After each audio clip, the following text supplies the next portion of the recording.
Hello friends, जैसा कि मैंने आपको बताया था कि तरबूज की खेती कैसे की जाती है, तो आपने पिछले वीडियो में देखा था कि जो पॉलीथीन लगाते हैं हम लोग, ये दिखाइए पॉलीथीन। तो इसका लगाने का जो इफ़ेक्ट है वो मैं आपको बता रहा हूँ। देखिए, मैं आपको काउंट करवाता हूँ। 1, 2, 3, 4, 5, 6, 7, 8, 9 और एक ये 10। आप ये ले लीजिए 10, ठीक है। यहाँ से लगा के ये 10 होल हैं पॉलीथीन बिछाए। तो इसमें से मैं आपको काउंट करके दिखाता हूँ। 1, 2, 3, 4, 5, 6, 7, 8। 8 में से 10 में से 8 में हमारे पौधे आ चुके हैं। 10 जो हम लोगों ने पॉलीथीन बिछा के होल किए थे, 10 में से 8 पौधे आ चुके हैं। और ये देखिए 2, ये एक ये 2 में से आपके पेड़ नहीं आए। तो इसमें कोई घबराने की बात नहीं है। अगर 10 में भी आपके 8 पेड़ आ गए, हो सकता है कि 2 दिन बाद इसमें भी पेड़ आ जाए, या हम मान के चल रहे हैं कि 2 पेड़ आपके नहीं बच रहे हैं। और देखिए, पॉलीथीन लगाने का जो सबसे बड़ा फ़ायदा है, मैं आपको दिखा रहा हूँ। ये देखिए, ये एक पेड़ है, एक पेड़ है, ये भी एक पेड़ है। इसमें से देखिए कोई खरपतवार नहीं है, केवल इस पेड़ में एक खरपतवार जो कि घास है आई हुई है। तो आप देख सकते हैं पॉलीथीन का कितना बड़ा फ़ायदा है। तो अगर आपको लगता है कि खरपतवार आ भी गया है, तो आप खुद ही इसको ऐसे निकालिए और फेंक दीजिए। तो ये काम आप खुद भी कर सकते हैं। निराई खर्चा नहीं है, निराई का खर्चा नहीं है, क्योंकि यदा कदा खरपतवार आएगा, थोड़ा बहुत 2-4 पेड़ों में आ गया तो आ गया। तो आपने देखा रेशियो हमारा, तो 10 पेड़ में से 8 पेड़ आ चुके हैं, 2 नहीं आए, एक में खरपतवार है। सर आप ये बताइए कि इसका, ये तो आपने बता दिया कि पॉलीथीन से खरपतवार नहीं आता है, तो इसका वैज्ञानिक कारण क्या है कि ऐसा क्यों है कि पॉलीथीन लगाने से खरपतवार नहीं आता है? देखिए, इसका जो साइंटिफिक रीजन है, जिसको वैज्ञानिक कारण आप पूछ रहे हैं, अगर हमने पॉलीथीन लगा दी है, तो जो नीचे के घास फूस या खरपतवार है, उसको चाहिए होता है फोटोसिंथेसिस की प्रक्रिया, प्रकाश संश्लेषण की प्रक्रिया चाहिए उसको। तो इसमें सनलाइट रुक गई, उसकी सूर्य का प्रकाश उसको नहीं मिल रहा है। ऊपर से मान लीजिए जो पानी बरस गया, वो नहीं मिल रहा है। तो जो खरपतवार जो आपके डेवलप हो रहे हैं, तो उनको प्रकाश संश्लेषण की क्रिया नहीं हो रही, तो खरपतवार डेवलप नहीं हो रहे हैं। तो यही उसका साइंटिफिक रीजन है। और जिस पेड़ को चाहिए प्रकाश, पेड़ को चाहिए, वहाँ पर छेद है, उस पर सनलाइट है। हाँ, तो प्रॉपर सनलाइट केवल हमारे पेड़ों को चाहिए, पेड़ों को ही मिल रही है, खरपतवार को नहीं मिल रही। इस वजह से खरपतवार बिल्कुल नहीं आ पा रहे हैं। अगर थोड़े बहुत आ भी गए तो कोई दिक्कत नहीं है। आप खुद ही खुद ही आप निकाल सकते हैं। इसके लिए कोई लेबर कास्ट लेबर। ये भी बता दूं, ये जो बीच में आपकी लाइन छोड़ी गई, जी जी जी, ये देखिए, मैं जी आप दिखाइए, जी जी जी जी जी, आप चल के जा सकते हैं। जी जी जी जी, ये खरपतवार है, जी जी, इसको पकड़ा और इसे तोड़ के निकाल दिया। ठीक है। तो इसमें अगर आपको ये काम नहीं करना है, तो आप एक 350 या 400 रुपए का एक लेबर ले लीजिए। जी जी, वो जाएगा, टहल के आएगा, जहाँ खरपतवार है निकाल के फेंक देगा। मतलब आप आसान प्रोसेस है। चंद पॉलीथीन के खर्च में पैदावार दुगनी कर सकते हैं। देखिए, जैसा कि मैंने पिछले वीडियो में, आपने मेरा वो भी पढ़ा होगा जी, कि 1 एकड़ में 3 महीने में 3 लाख। तो उसकी वजह मैं बताता हूँ। आइए मैं आपको डिटेल में डिस्कशन करते हैं इस बारे में। सर थोड़ा इधर आ जाइए। देखिए, यहाँ पर आप देखिए, जैसे पूरा हमारा ये हमने लगाया हुआ है 4 एकड़ में। तो मैंने आपको जो 1 एकड़ का रेशियो बताया था, मतलब मैं एकड़ का इस्तेमाल इसलिए कम करता हूँ कि कहीं पर 1 एकड़ में 2 बीघा होता है, कहीं 2.5, कहीं 3, बट हमारे यहाँ 1 एकड़ में 2 बीघा होता है। तो जो हमारा 1 एकड़ का रेशियो था 3 महीने में 3 लाख, वो कैसे होगा मैं बताता हूँ। 1 एकड़ में टोटल लगते हैं 8,000 पेड़, मतलब 1 बीघे में 4,000, 2 बीघे में 8,000 पेड़। मान लीजिए आपके 8,000 पेड़ में अगर 4,000 पेड़ आपके नष्ट हो गए या डिस्ट्रॉय हो गए, जिनको बोलेंगे कि टूट गए, ऐसा होगा नहीं, क्योंकि 10 में 8 पेड़ बच गए अगर ऐसे खेती होती है, लेकिन फिर भी मान लेते हैं। मैं एक आपको ये मतलब बताना चाह रहा हूँ कि इन केस अगर आपके 50% रेशियो के जो आपके प्लांट हैं, अगर वो डिस्ट्रॉय हो गए या नष्ट हो गए, तो उसका रेशियो मैं बताता हूँ आपको। 1 एकड़ में 8,000 पेड़, 50% हटा दीजिए, बच्चे 4,000। तो 4,000 में एक जो पेड़ आता है, वैसे मैं मैक्स बता रहा हूँ कि 5 kg का एक फल होता है, और एक पेड़ में 4 फल आते हैं। तो आप मैं बोल रहा हूँ कि 4 फल आप छोड़ दीजिए, एक पकड़िए, एक पेड़ में 3 फल। अगर एक फल होता है 5 kg का, तो वो हो जाता है 15 kg का। और आपके पौधे हैं 4,000 प्लांट, तो 1500 को 60, तो 3 फल के हिसाब से 15 kg के हिसाब से 4,000 पौधों के हिसाब से जो गुणा होगा वो आता है 60,000। तो जो आपका तरबूज हो गया केजी में, वो हो जाता है 60,000 किलो। तो 60,000 किलो का जो आपका तरबूज हो गया, जो आपको मिनिमम रेट है वो आपको 5 रुपये का मैं लेके चल रहा हूँ कि मिल जाएगा। तो 5 रुपये का जब आपको रेट मिलता है 60,000 के जी का, तो 60,000 मल्टीप्लाइड बाई 5, तो आप ये हो जाता है 3 लाख का। तो सीधा रेशियो है 1 एकड़ 3 महीने 3 लाख। 3 महीने मैंने इसलिए बोले कि ये फसल 3 महीने की है। तो ये मेरे सारे किसान भाइयों, किसान मित्रों को ये बताना चाहता हूँ कि इसकी जो लागत होती है, देखिए पिछले मैंने बताया था कि आप 25,000 एक बीघे की पकड़ लीजिए। अगर मान लीजिए थोड़ा सा कभी आपको स्प्रे वगैरह या कीटनाशक या खरपतवार हटाने के लिए या उनको प्लांट को डेवलप करने के लिए जो आप हम लोग इस्तेमाल करते हैं चीज़ें, तो उसकी कॉस्ट अगर आप 5-6 हज़ार और बढ़ा दें तो ये लगभग 35,000 के आसपास हो जाएगा।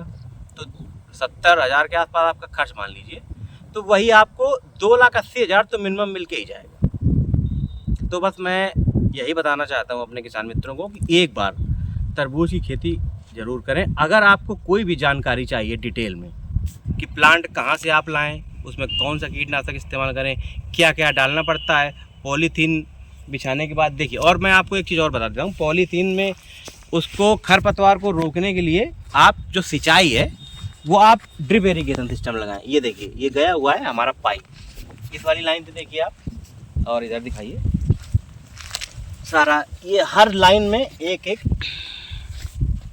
सिस्टम लगाया हुआ हम लोगों ने, ड्रिप इरिगेशन सिस्टम, बूंद बूंद सिंच प्रणाली बोलते हैं इसको। तो ये पूरा दिखा दीजिए एक बार हम लोगों का। ये पूरा हम लोगों का पूरा लगा हुआ है, पूरा लगा हुआ है। तो इस तरीके से क्या होगा कि जब वहाँ पर जो हम लोगों ने आपको पिछले वीडियो में दिखाया था कि जो जैविक खाद और रासायनिक खाद का जो हम लोग घोल तैयार करते हैं, तो उसमें से आप खाद मिला देंगे।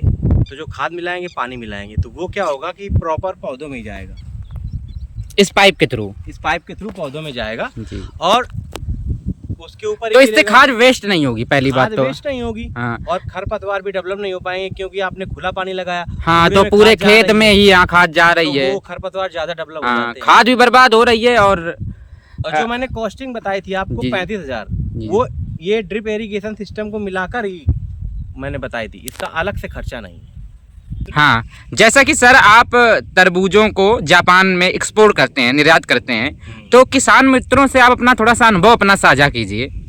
देखिए, मैं अपने किसान मित्रों के साथ जो मेरा एक्सपीरियंस है तरबूज की खेती का, जैसा मैंने पिछले वीडियो में बताया था कि मैं एक्सपोर्ट कर रहा हूँ तरबूज जापान में, तो उसका रीज़न मैं आपको बताता हूँ, उसके पीछे कितनी बड़ी वजह है।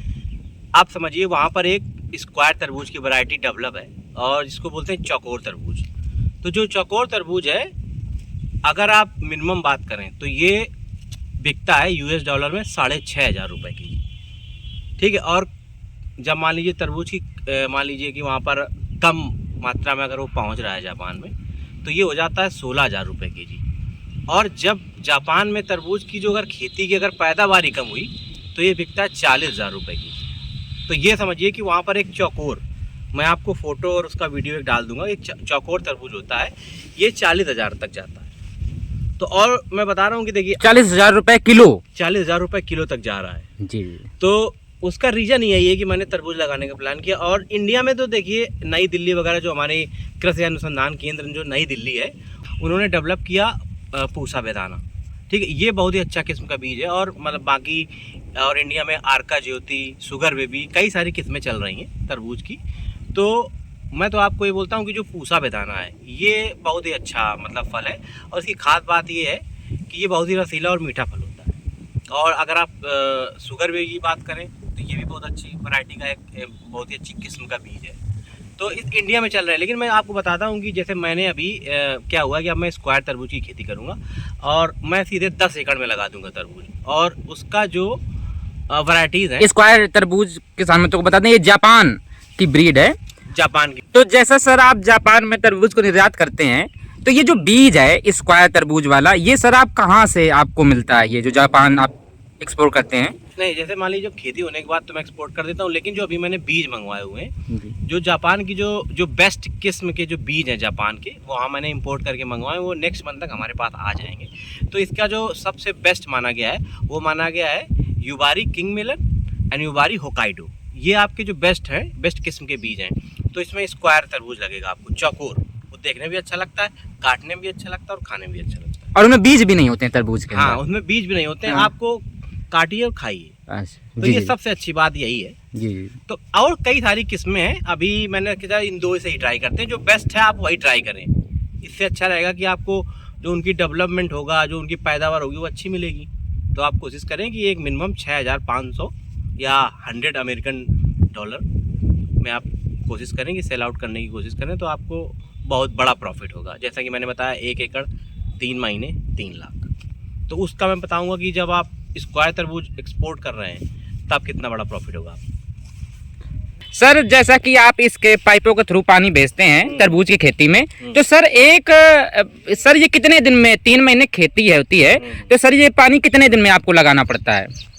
वैसे आप अगर खेती की बात करेंगे तो इसको आप हर हफ्ते एक बार, हर हफ्ते मतलब एवरी वीक एक पानी आप लगाएं, नमी बनी रहनी चाहिए। नमी बनी रहनी चाहिए तरबूज की अगर मान खेती लीजिए में। आपको बारिश मिल गई है, जैसे बीच में अचानक बारिश हो जाती है, तो आप देखें कि नमी है, जैसे देखिए मैं आपको दिखा दूं, हाँ नमी है, नमी है, नमी है, हाँ तो अभी पानी लगाने की जरूरत नहीं है। नमी के बाद ये सूखेगा, उसके बाद आप फिर पानी लगा दें। तो इसमें ये है कि इसको आप थोड़ा सा नमी चाहिए इस खेती को, तो हर हफ्ते आपको एक पानी लगा देना है। तो सर इसमें पाइप में, जैसा ये सर पाइप है, तो इसमें सर इसी से खाद जाती है? इसी से खाद, इसी से पानी, अच्छा दोनों अच्छा। एक साथ जाता है। अच्छा, इसमें अलग से नहीं डालना जैसा होता है। मैं पिछले वीडियो में आपको दिखाया था कि जो हमारा इरिगेशन सिस्टम लगा हुआ है, जी। मोटर कनेक्टेड रहती है, अंदर से एक पाइप आया हुआ है और इधर से वहां तक पूरा दिखाइए। लगातार यहाँ पर जितने भी आप पॉइंट दिखाइए इनको, ये सारा कनेक्टेड है। अच्छा अच्छा। और नेक्स्ट टाइम में जब आपको वाटर सप्लाई करूंगा, हाँ तो आपको दिखा दूंगा कि कैसे पानी जा रहा है। जी जी। तो ये यहाँ से वहाँ तक सब में पूरे में हमने इरिगेशन सिस्टम लगाया हुआ है। तो इससे यही होगा कि आपका पानी और खाद की बचत हो जाएगी, और जितना पानी पौधों को चाहिए उतना ही मिलता है, उतना ही पानी पानी मिलेगा। का खरपतवार ज्यादा डेवलप नहीं होंगे। हाँ। तो इस तरीके से आप अच्छी खेती एक बार का काम है, और आप लागत हर साल फिर कम होती चली और जाएगी। मैं आपको ये भी बता दूं जी जी कि जी जो इरिगेशन सिस्टम होता है, जब आप खेती जी जी जी जी जी खेती जब आप ये उसके फलल तोड़ लेंगे, जी जी। तो ये खराब नहीं होता है। ये मान के चलिए कि इसका केवल 20% ही हाँ। खराब होता है, बाकी आपकी दोबारा फसल में ये 80% आपका जो पाइप बिछाया गया इरिगेशन वाला प्लास्टिक का, ये यूज में आ जाता है। जी। लेकिन एक बीघे में कितने की पॉलीथीन लग जाती होगी? एक बीघे में अगर बात करें तो ये लो लेवल की पॉलीथीन लगवा लो, क्योंकि बर्बाद होनी ही है। 4 से 5 हजार 4 से 5 हजार की पॉलीथीन लग जाती है। 4 से 5 हजार। तो ये मान लीजिए आपको कितने बीघे चेक है ये, जैसा ये आपने बताया अभी 8 बीघे का है। हाँ 8 बीघे, 8 4 एकड़ में हम लोगों ने हाँ, लगाया हुआ है। 4 एकड़ में 8 बीघे चेक है, तो इसमें पॉलीथीन आपकी लग गई होगी हम्म। 30-40 हजार की पॉलीथीन इसमें। हाँ 8 बीघे में हाँ। 8, हाँ लगभग ये मान लीजिए 35,000 से 40,000 के बीच में अब पॉलीथीन का वैसे खर्च। तो सर जैसे हम लोगों के जो किसान भाई हैं जो गेहूं खेती करते रहते हैं और कहते हैं कि वो उनका लागत ही नहीं निकल पाती है, तो उनके लिए बताइए कि इस खेती में क्या स्कोप है, इतना अच्छा स्कोप है? खेती में बहुत बड़ा स्कोप है, क्योंकि मैं पागल नहीं हूँ। ये किसान मित्र को मैं बताना चाहता हूँ कि आप रोए नहीं। गेहूं की खेती ठीक है, देखिए गेहूं की खेती मैं आपको खुद ही मैं पर्सनल बता रहा हूँ कि गेहूं की खेती एक ये समझ लीजिए कि जिसको बोलते हैं कि पक्का काम। आपने गेहूं लगाया, वो 8 कुंटल आपको 1 बीघे में दे के ही जाएगा। लेकिन जैसा कि मैंने बताया था, अगर आपको गेहूं भी डेवलप करना है तो आप हमसे मिलिए, मैं सीधे 16 कुंटल में कन्वर्ट कर दे रहे हैं। बट मैंने आपको जैसा कि बताया कि मैं दिल्ली रिटर्न 10 साल पहले मैंने जॉब छोड़ दी थी, तो फिर मैंने स्टडी करी। और अब जब आप देखिए, आपको पढ़ाई करने का सिर्फ यही मतलब नहीं है कि आपको सिर्फ नौकरी करनी है। नौकरी करते हैं नौकर, जो किसी के नौकर हैं। और जो हमारे किसान भाई हैं, उनको मैं यही सलाह देना चाह रहा हूँ कि आप गेहूं और नॉर्मल चीज़ों को छोड़िए। अगर आपको बड़ा बनना है, बड़े बनने के लिए क्या करना होता है, कुछ अलग करना पड़ेगा। गेहूं सब लोग लगा रहे हैं तो उसका मार्केट प्राइस सस्ता ही होगा। और ग्लोबलाइजेशन का जो ज़माना है, इसमें क्या होता है, जो अमेरिका, जापान या विदेशों की आप बात करें तो वहाँ पे लोग खेती करना नहीं चाहते हैं। तो वो सोचते हैं कि कुछ हमें बना बनाया मिल जाए या इंडिया से हमें एक्सपोर्ट होकर आए। तो आप रिसर्च करिए इस बारे में कि इंडिया को छोड़ के, जैसे मैंने तरबूज क्यों लगाया। जैसा कि मैंने बताया कि मैंने अभी 4 एकड़ में लगाया हुआ है 8 बीघे में। तो ये हमारा एक ट्रायल है, और अगर ये मेरा प्लान सक्सेस हो गया तो मैं सीधे 20 एकड़ में सीधे तरबूज लगवा दूँगा। और 20 एकड़ का प्रॉफिट आप जीरो नहीं गिन पाएंगे। तो आप बोलिए 20 एकड़ के प्रॉफिट का आप जीरो नहीं गिन पाएंगे। तो आप ऐसी खेती करिए जिसको सब लोग नहीं कर रहे हैं, यूनिक है और ग्लोबलाइजेशन, बाहर की मार्केट भी देखिए, विदेशों की भी मार्केट देखिए, और हर चीज का आकलन करके स्टडी करके आप खेती कीजिए, ना कि ये करिए कि जो सब लोग कर रहे हैं वही आप करिए। हाँ, तो वो फिर तो आपके लिए नुकसान का ही सौदा रहेगा। हाँ, स्टार्ट बोलिए। देखिए, जैसे मैंने बताया था कि जो लोग सब चीज़ें नॉर्मल खेती कर रहे हैं, आप वो ना करें। और आप ग्लोबलाइजेशन का ज़माना है, आप देखें कि बाहर क्या, कौन सा महंगा फल है या महंगी कौन सी फसल है, ठीक है, या कौन सा वेजिटेबल है, आप कुछ भी लगाएं, आप रिसर्च करें। अगर इंडिया में नहीं बिक रहा है तो बाहर तो बिक ही रहा है। जैसे मैंने तरबूज का प्लान इसीलिए किया कि जापान में तरबूज महंगा जाता है। अब मैंने इंपोर्ट करा दिए हैं बीज, जो मैंने आपको 2 वैरायटियाँ बताई कि युबारी वो किंग मिलन एंड युबारी होकाकाइडो। तो ये 2 अच्छे किस्म के बीज हैं। अब ये नेक्स्ट मंथ हमारे पास आ जाएंगे। और मेरा जो अगला प्लान है, मैं स्क्वायर तरबूज, चौकोर तरबूज की खेती करूँगा। उसके बारे में आपको एक डिटेल्ड वीडियो मिलेगा आपको। Thank you sir. ये ड्रिप इरिगेशन सिस्टम के बारे में तो देखिए, ये पाइप गया हुआ है हमारा, ठीक है। ये आपके 2 टैंक हो जाते हैं, एक आपका रासायनिक टैंक, एक जैविक टैंक, बायो टैंक।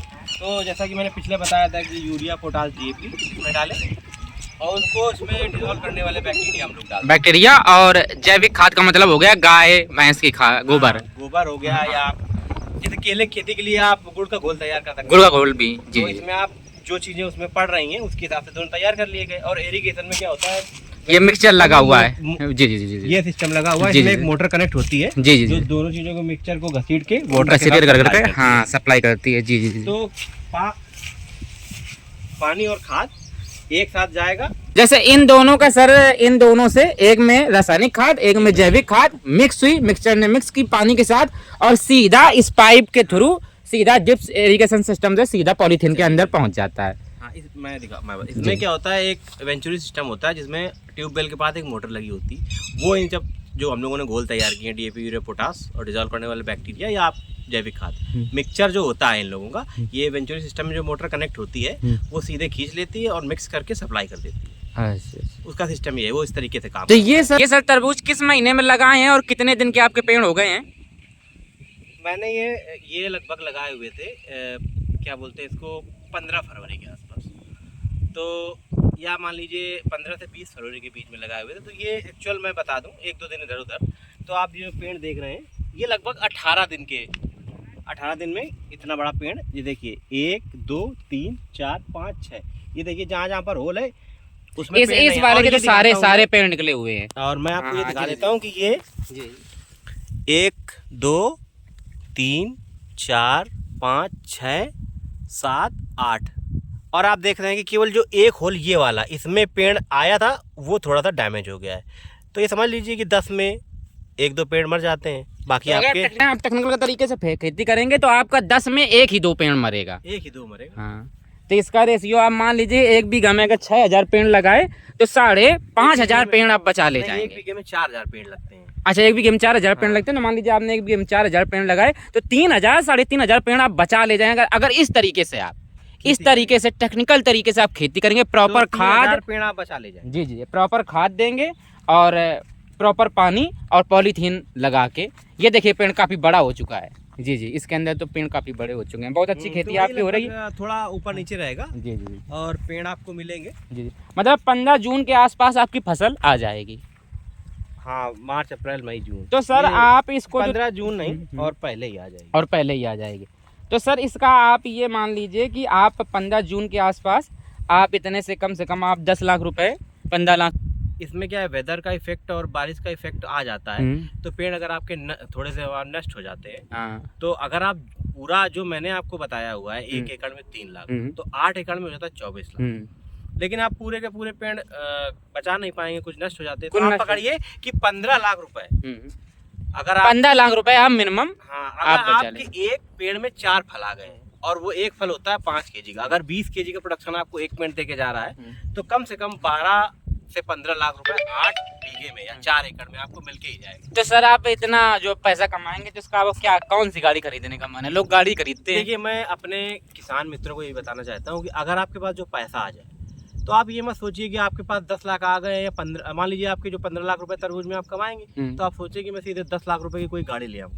बिल्कुल नहीं, ये आप गलती ना करें। उस 15 लाख रुपए में 4-5 लाख रुपए आप सेविंग के लिए रखें और 10 लाख रुपए में फिर कोई जमीन आप बलकट ले लें या रेंट पे ले लें और इसके बाद 20 बीघे या मैं तो कहता हूँ 20 एकड़ में तरबूज लगवा दें। बड़ा करने का सोचे, बड़ा करने का सोचे। और गाड़ी वाड़ी तो कभी भी आ सकती है। गाड़ियाँ तो कभी भी आ सकती है। पहले आप मेहनत करें, पैसा कमाएं, जो कि जीवन में बहुत जरूरी है। और मैं तो कह रहा हूँ कि अगर आप 20 एकड़ या 20 बीघे में जब आप तरबूज वगैरह लगाना हो या केले या कोई भी वैरायटी में अगर आप खेती करना सीख गए। हाँ, ये पीछे सर आपका केला भी बवा हुआ है। केला भी जैसे लगा हुआ है। हाँ, ये सर कितने बीघे में केला लगा हुआ है आपका? ये मेरा 20 बीघे में केला लगा हुआ है। अच्छा अच्छा। तो मैंने और अभी भिंडी आपकी बोई जा रही भिंडी थी? बोई जा रही है। हाँ, भिंडी तो मान लीजिए एक नॉर्मल सब्जी के लिए है। हाँ, तो मेरा वो प्रॉफिट के लिए नहीं है, प्रॉफिट ले लिया। वो अच्छा मैंने अपने खाने और गाँव वाले लोगों के लिए लगवाया। अच्छा अच्छा। तो अब देखिए जैसे मैंने बताया था कि 20 बीघा 20 लाख और ये 8 बीघा 12 लाख। हाँ, 15 लाख 15-12 मिनिमम 12-15 तो मैंने रेशियो मिनिमम पकड़ा 12 लाख। तो 20 लाख वहाँ से, लेकिन वो हमको देके जाएगा 15 महीने में। लेकिन यहाँ पे आपको मिला सीधे 3 महीने में 15 लाख। तो आप ये मान लीजिए कि आप एक साल में तकरीबन आप 35-40 लाख रुपए आप कमा लेते हैं, जो एक बहुत बड़ा पैकेज है। प्राइवेट नौकरी के हिसाब से सरकारी नौकरी तो मैच ही नहीं कर सकती है, लेकिन प्राइवेट नौकरी के हिसाब से भी बहुत बड़ा आप खेती में कमा लेते हैं, बिल्कुल बिना मेहनत के। नहीं, इसमें थोड़ा सा बस देख रेख की मेहनत है। हाँ, तो आपको दूसरों से करवाना है। मतलब प्राइवेट नौकरी की इतनी मेहनत नहीं है, उसकी तुलना में कहा जाए तो ना के बराबर। उसका रीजन ये है कि मैंने एमबीए किया तो घर वाले मुझे फोर्स करते रहे कि आप जॉब ही करें। लेकिन एमबीए करने का मतलब यही नहीं है कि आपको नौकरी करनी है। एमबीए का जो मेन टास्क होता है वो होता है एज अ मैनेजरियल जॉब। जी। तो जो मैनेजरियल जॉब होती है उसका काम होता है वर्क डन थ्रू अदर। तो आपको दूसरों से काम लेना सिखाया जाता है। मैनेजर खुद कभी कुछ नहीं करता, उसके अंदर में जो टीममेट होते हैं या उनके जो उनके या मान लीजिए हम लोग अगर काम कर रहे हैं तो हमारे यहाँ के जो वर्कर्स हुए वो हमारे लिए काम कर रहे हैं। तो आप पढ़ाई करें, चीज़ों को सीखें, ना कि नौकरी में ही सारा जीवन गुजार दें। आप काम दूसरों से